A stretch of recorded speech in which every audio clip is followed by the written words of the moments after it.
반갑습니다. 여러분들과 손해평가사 2차 2과목을 함께할 이영복입니다.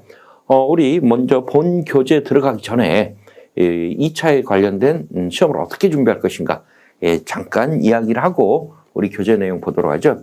2차의 구성은 1과목, 2과목 이렇게 구성되어 있죠. 1과목에서 다루고 있는 내용들은 이 계약 인수에 관련된 내용들입니다. 계약 인수에 관련된 내용이라는 것은 보험에 가입하기 전에 의 내용을 1과목에서 다루고 있다면 2과목에서는 이 계약된 보험에서 사고가 발생했을 때 보험금을 어떻게 지급할 것이냐. 그래서 이 보상과 관련된 내용인데 이 사고조사의 내용과 또 하나는 피해율을 구해서 보험금을 구하는 이러한 내용들이에요. 그러면 1과목하고 2과목의 품목이 똑같습니다. 예를 들어 적과전 종합위험 방식 그러면 사과배 단감 떨분감. 1과목에서는 사과배 단감 떨분감의 보험 기간이 어떻게 되느냐 또는 보상하는 보상하지 않는 죄가 어떻게 된다. 그리고 또 경우에 따라서는 이 해당 보험에 가입할 수 없는 경우들이 있습니다. 사과농사를 짓지만 보험 계약 못하는, 그래서 계약 인수 거절 사유들, 그리고 최종적으로 이제 보험금을 얼마를 납부를 해야 될 것이, 보험료를 얼마를 납부해야 될 것이냐, 이런 내용을 1과목에서 다루고 있다면, 이렇게 해서 계약된 보험들이 보험 기간 내에 어떤 재해가 발생을 해서 사고가 발생했다. 그러면 뭐 우박이면 우박 사고는 어떻게 조사하고, 강풍이면 강풍 사고는 어떻게 조사할 것이냐, 이런 사고 조사를 어떻게 할 것인지, 그리고 거기에 따른 피해율을 구하고 최종적으로 지급돼야 되는 보험금이 얼마인가 하는 내용들이 이 과목에서 다루고 있습니다. 그런데 예전에 시험에서는, 초창기 시험에서는 1과목과 2과목의 구분이 출제 기준이 명확했습니다. 그래서 1과목 별도, 2과목 별도 이렇게 그 문제가 출제됐는데, 최근 들어서는 1과목에서 2과목이 엮어서 출제되는 경우들이 가끔 있어요. 그래서 1과목, 2과목 따로 떼어서 공부하지 마시고 1과목에 뭐 적과전 종합위험 방식이다. 그러면 1과목의 적과전 종합위험 방식에서 2과목 최종 보험금 지급 과정까지 하나로 통으로 묶어서 공부하시는 게 나중에 시험 보실 때 조금 더 유리하지 않을까 싶습니다. 각각 문제의 구성을 보면 단답형이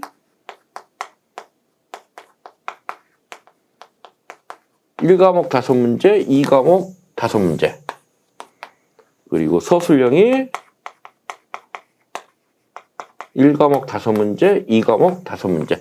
그래서 1과목 10문제, 2과목 10문제 해서 토탈 20문제를 120분 동안 시험을 보게 됩니다. 이때 1과목 100점 만점, 2과목 100점 만점. 그래서 두 과목 합계가 평균 60점 이상의 과락 40점. 그런데 이제 문제가 1과목 같은 경우는 단순 암기를 통해서도 충분히 풀 수 있는 문제들이 다수입니다. 1과목에서 이제 계산 문제가 그렇게 많이 나오지는 않아요. 1과목 계산 중에는 뭐 평균 수학량 구하는 이런 유형의 문제들, 평균 수학량 구하는 문제가 이제 계속 출제가 되고 있는데, 얘가 조금 문제가 계산이 복잡해요. 그런 문제들 제외하고는 여러분들이 시간 투자하신 만큼, 다시 말해서 외운 만큼 정직하게 점수가 나옵니다. 하지만 2과목은 그렇지 않습니다. 2과목 같은 경우는 특히나 이 서술형 5문제 중에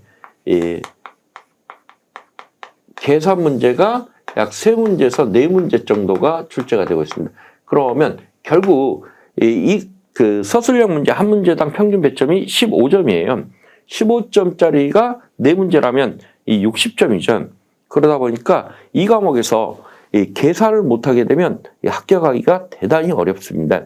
우리 작년도 10회 통계를 보면 이 과목의 과락률이 87%를 육박했습니다. 다시 말해서 100명 중에 13명 정도만 40점을 넘겼고 40점을 못 맞으신 분들이 100명 중에 87명이었다는 얘기예요. 다시 말해서 이 과목에서 1과목, 2과목 평균 점수가 60점 이상일지라도 2과목에서 40점이 안 나와서 떨어지신 분들이 상당수 많습니다. 그래서 2과목에서 계산 문제를 어떻게 해결할 것이냐 하는 게 선평 2차에 당락을 좌우할 수가 있습니다. 그러면 우리가 전체 문제를 다 풀 수는 없어요. 특히나 수문제를 한꺼번에 주고 120분 동안 그 문제를 풀게 되는데 여러분들이 시간에 많이 쫓깁니다. 그래서 실제적으로 그 전체 시험 보고 나오신 분들 중에 20문제를 다 풀고 나오신 분들이 그렇게 많지가 않습니다. 특히나 이 과목에서 이제 중간에 시간이 많이 걸리는 문제들이 있습니다. 그래서 안 빠지고 나오는 것 중에 이 적과전 종합이원 방식 계산 문제 같은 경우는 매년 한 번도 빠지지 않고 매년 출제가 됐습니다. 그런데 적과전 종합이원 방식의 문제가 조금 복잡하게 출제가 되면 심하게는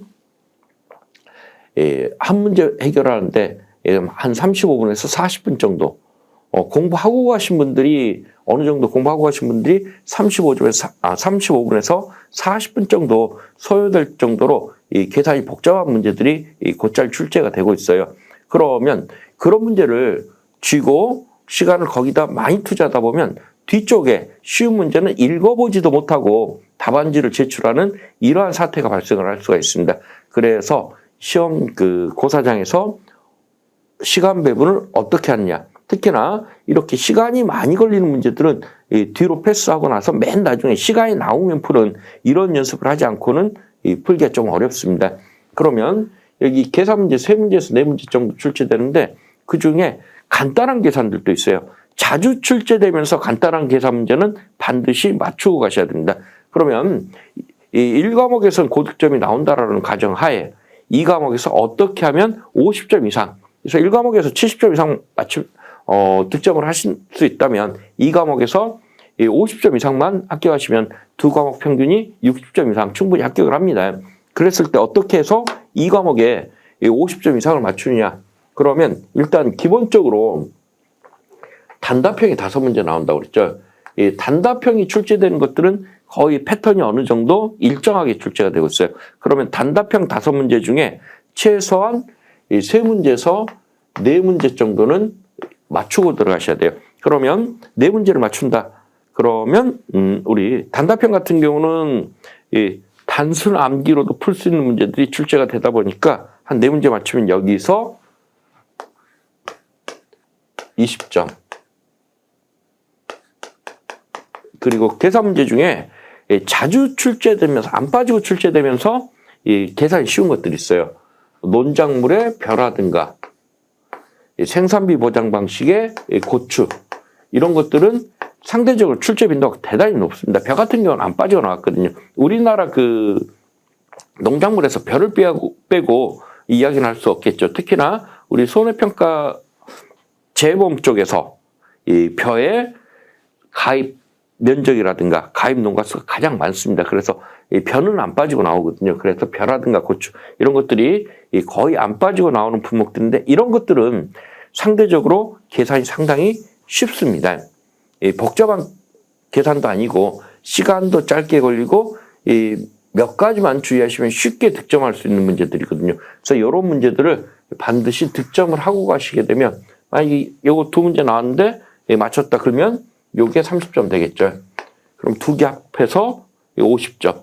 그리고 일부 부분 나머지에서 일부 부분 점수 득점하면 60점 이상이 충분히 가능한 이러한 요령을 조금 부릴 줄 아셔야 여러분들이 시간 투자하신 것 대비 자격증을 얻을 수 있지 않을까 싶습니다. 그래서 이러한 것들을 조금 바탕에 깔고 내가 어느 포인트에 맞춰서 준비를 할 것이냐 이걸 결정을 하시고요.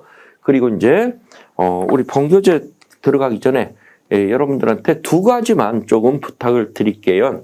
우리 그 주변에서 이렇게 봤을 때 시간 투자를 많이 하고 많이 공부도 많이 하고 해서 다른 사람은 다 떨어져도 이 사람은 합격할 것이다 라고 예상하는 사람들이 있습니다. 그런데 막상 시험 합격자 발표를 해보면 그런 분들 중에 명단에 없는 경우들이 곧잘 있어요. 그러면 원인이 뭔가 우리가 한번 생각을 해봐야 되겠죠. 보면 2가지 유형 중에 하나입니다. 첫 번째는 자료가 많으면 떨어집니다. 우리 이 손평 2차 같은 경우에는 주관식 시험입니다. 그리고 각각 어느 출판사에서 나온 교재든 어느 인터넷 어디 사이트의 자료든 모든 자료가 전부 다 농금원에서 발표된 업무방법서를 기준으로 하고 있습니다. 따라서 이 업무방법서를 기준으로 하다 보니까 내용들이 대동소이해요. 그런데 떨어지신 분들 특징이 뭐냐? 어느 출판사에서 나온 어떤 그 교재가 괜찮더라. 그럼 그거 사다가 뒤적뒤적. 그리고 어디 사이트에 들어가 봤더니, 어디 카페에 들어가 봤더니 이 자료가 좋다더라. 그래서 그거 다운받아서 뒤적뒤적. 이렇게 시험장에 공부하시고 시험장에 가신 분들이 상당수 많습니다. 왜? 시험 보는 입장에서는 불안하니까 많은 자료를 보고 싶어 해요. 그런데 이제 문제는 우리 시험은 주관식 시험입니다. 주관식 시험의 특징은 하나의 자료를 선택해서 그것을 여러 번 다독하시는 게 가장 효율적인 방법입니다. 지금 이렇게 여러 자료들을 많이 만드신 분들을 보면은 실제 시험장 갈 때까지 보신 자료들은 대단히 많아요. 그리고 시간 투자도 대단히 많이 했어요. 그런데 제대로 외운 자료가 없는 이 객관식 시험에서는 그게 통합니다. 하지만 주관식 시험에서는 그게 득점하는데 전혀 도움이 되지 않습니다. 그래서 하나의 자료를 선택을 해서 여러 번 반복해서 보시는 게 가장 효율적인 공부 방법이니까 자료 많이 만들지 말아라. 그리고 필요하신 자료가 있다라면 전부 다 만들어서 올려드리겠습니다. 그래서 자료 많이 만들지 말자. 이게 첫 번째입니다. 그리고 두 번째는 궁금한 게 많으면 떨어집니다. 예를 들어 우리가 서울에서 부산까지 가는 방법이 몇 가지 방법이나 있냐라고 물어봤을 때 가장 빠르고 손쉽게 가는 방법이 서울역에서 KTX 타고 부산역까지. 이게 가장 빠르게 가는 방법이에요. 이런 길을 놔두고 경우에 따라서는 서울에서 광주 들려서 부산 가고 또 서울에서 제주도 들렸다가 부산 가고 그것도 아니면 서울에서 부산 가는 KTX를 탔다가 대전에서 내려서 두리번 그리고 또 대구에서 내려서 두리번 이러다가 부산까지 갈 수도 있습니다. 이것도 다 똑같이 부산 가는 방법이에요. 그런데 시간의 투자는 어때요? 바로 KTX 타고 부산 가는 요 시간하고 제주도 들려서 부산 가는 이 시간하고는 시간의 투자가 굉장히 편차가 심합니다. 이 이야기는 특히나 우리 업방이 농금원이란 정부 기관에서 발표된 내용이긴 하지만 논리적으로 안 맞는 부분들이 제법 있습니다. 그러다 보면 이거 논리적으로 안 맞네? 어떻게 해야 돼요? 그래도 우리는 답을 이대로 쓰셔야 돼요. 왜? 이 업방대로 답을 쓰셔야 되거든요. 그러다 보니까 이거 논리적으로 안 맞네 해서 이거 왜 이러지? 하고 이 다른 자료들 찾고 그러다 보면 이 시간 투자는 많이 하는데 다시 말해서 제주도 들려서 부산 가는 이런 꼴이 됩니다. 그러면 투자한 만큼 이 점수가 나오지 않는다. 이런 결론이 나올 수가 있으니까 궁금한 게 있으면 언제까지 기다려요?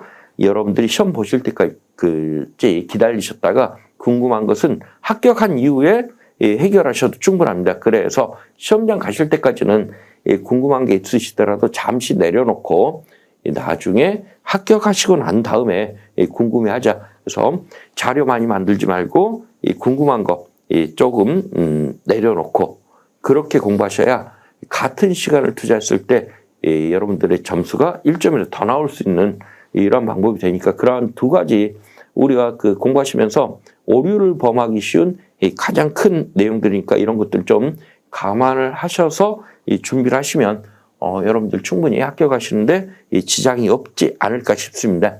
일단 기본적인 내용은 여기까지 하고요. 우리 다음 시간부터 바로 본교재 내용 들어가도록 하겠습니다. 수고들 하셨습니다.